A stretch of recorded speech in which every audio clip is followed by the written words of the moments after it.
சமையான உறவுகளே, கொஞ்ச நேரம் போகலாம். அவசியமான வேலைகளுக்கு உங்க குழந்தை பற்றி லாபக்கூடாது. நம்ம இருந்து தழிமுறை மஜ்லிஸ் தழிமுறை மஸ்ஜித் தான் கற்கக்கூடிய சபை. நம்ம கற்றவங்க யாருமே இல்லை. கற்கும் பாக்கியத்தை எனக்கும் உங்களுக்கு ஒன்றால் தருவானான, அதன்படி அமல் செய்யும் பாக்கியத்தையும் தருவானான.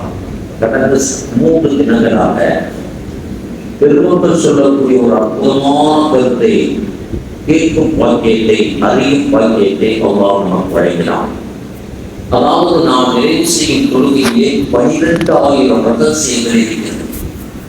அந்த 12,000 ரகசியங்களை அல்லாஹ் நமது லேசுக்காக அவன் கருவை கொண்டு 12 விஷயங்கள் அமைத்திருக்கிறார். 12,000 ரகசியத்தை 12 விஷயங்கள். அதில் முதல் விஷயம் தொழுகையை பற்றிய அறிவு, கல்வி. இதற்கு எப்படி சொல்ல வேண்டும், இந்நேரத்தில் சொல்ல வேண்டும் என போல அறிவு முதல் விஷயம் நாம் தெரிந்தோம். 2வது ஒழு செய்தல், அதை பற்றியும் 2வது தினம் தெளிவாக தெரிந்தோம். 3வது நாம் தொடரும் நேரத்தில் நம்முடைய உடைகளை அழகான உடையாக, சுத்தமான உடையாக அறிவு, அதையும் அறிந்தோம். இன்று பிற விஷயங்களில் ஏறத்தாழ ஒரு 4 விஷயங்களை தெரிந்து கொள்ளும் பாக்கியத்தை அல்லாஹ் தர சுருக்கமான நேரத்தில் தர அல்லாஹ்விடம் துஆ செய்து தொடருகிறேன். 4 விஷயம். 1, அறிவு இருக்கணும், தொழுகை பற்றிய கல்வி இருக்கணும். 2, உணவு முறையா செய்யணும். 3வது நல்ல உடை அணியணும். 4வது நேரம் சொன்னா முழுமையா. இன்னைக்கு 5வது விஷயம், தொழும்போது கிப்லாவை முன்னோக்கணும். எந்த தொழுகையாக இருந்தாலும் சரி, மரபாவை முன்னோக்கணும். மேற்கு திசை அல்ல மக்களே. நமது இந்தியாவிற்கு கஅபத்துல்லா மேற்கே இருக்கிறது என்பதால் நாம் மேற்கே நோக்கிறோம். கஅபத்துல்லா மதீனாவிற்கு மேற்கே இல்லை.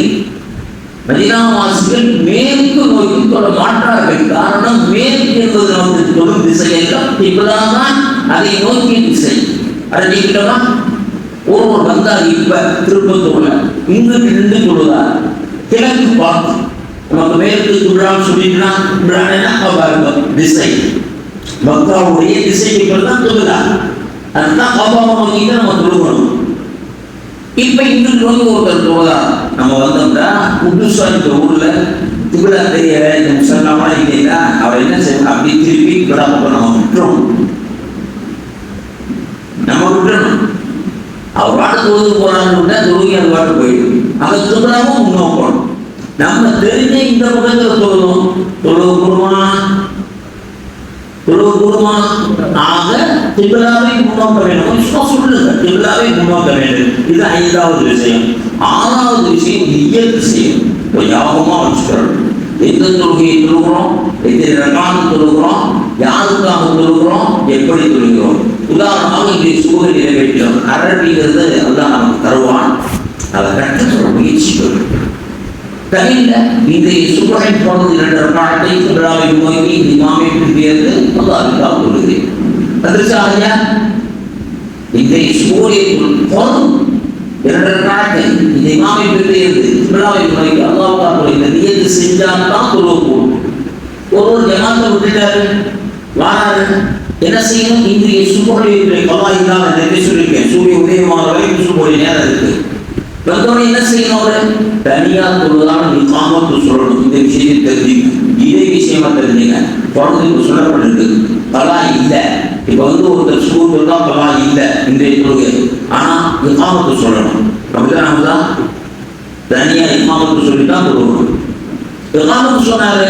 இன்றைய ஃபஜ்ருடைய 2 ரகாத்தை கிப்லாவை முன்னோக்கி குர்ஆன் சொல்றாரு. நியத்து செய்யணும். அது அல்லாஹ் என்ன செஞ்சிருக்கான்னா 1000 ரகசியத்துடைய இடத்துல வச்சிருக்கான். நியத்து செய்யணும். இது ஒரு 6வது விஷயம். 7வது விஷயம் தக்பீர் தஹ்ரீமா கட்டணும். எந்த தொழுகையாக இருந்தாலும் நியத்து செய்யணும்னா அல்லாஹ் அக்பர், இதுவரைக்கும் உயர்த்தான் நாங்கள் தொடருங்கிற அவசியம் இல்லை. தொட்டாலும் இல்லை. அங்கேதான் பிரச்சனையை உருவாக்கணும். யூதர்கள் எப்படி உயர்த்துறது ஆரம்பிச்சு எங்க போய் முடிச்சு வச்சிருக்காங்க விஷயம்லாம் உங்களுக்கு தெரியும். நான் அதுக்குள்ள போகிறேன். இப்படி உயர்த்தோம் இது புரியக்கூடாது, சொல்லக்கூடாது. தப்பு இல்லை. தக்பீர் தஹ்ரீமா செய்யணும். தக்பீர் தஹ்ரீமான என்ன அர்த்தம்? நாம் வெளியில் செய்த விஷயங்களை ஹராமாக்குறதுக்காக அல்லாஹ் அக்பர் தக்பீர். எந்த தொழிலெல்லாம் முதல் தக்பீர் கட்டணும் ஐயா, அது பேர் தக்பீர் தஹ்ரீமா தானே. தஹ்ரீமானா ஹராமாக்குறது பொருள். இப்ப நான் வெளியில இருக்கும்போது என் பிள்ளை பார்க்குறேன், அஸ்ஸலாமு அலைக்கும் சொல்லுவேன்.